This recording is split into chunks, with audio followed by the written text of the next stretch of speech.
வணக்கம். என் பேர் லட்சுமி. நான் கல்யாணம் முடிஞ்சு 2 பிள்ளைங்க இருக்கு. நானே ரொம்ப வேதனையாக தான் இருந்தேன். கீழே விழுந்துட்டேன். 5 வருஷம் ஆச்சு. கால் வலி ரொம்ப தேவையாகாமல் தான் இருந்தேன். எவ்வளவோ ட்ரீட்மெண்ட்டாக எடுத்து பார்த்து இன்னும் சரி ஆகலை. அப்புறம் எங்கள் வீட்டுக்கார் வேறு தவறிட்டார். இங்கே தனிமையில் தான் இருந்தேன். ஒன்றும் முடியலை. குறுக்கு வலி 2 பாத்திரம் விளக்குனா கூட இதுக்கு வேலை பார்க்க முடியாது. திடீர்னு ஒரு நாள் வந்து சர்ச்சில் இருந்து 2 பேர் வந்தாங்க.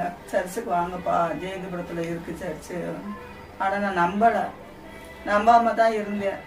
சரின்னு சொல்லி ஒரு வாரம் தான் போனேன். அங்கே போய் கர்த்தரை வேணும் நல்லா சாமி ஜெபம் பண்ணாங்க. நானும் சாமி கும்பிட்டேன். இப்போ எனக்கு குறுக்கு வலியே இல்லை, கால் வலியே இல்லை. நானாக சமைக்கிறேன், நானாக சாப்பிட்டுக்கிறேன். 20 வருஷமாக இருந்த கால் வலி, குறுக்கு வலி எல்லாமே கர்த்தர் விழிச்சு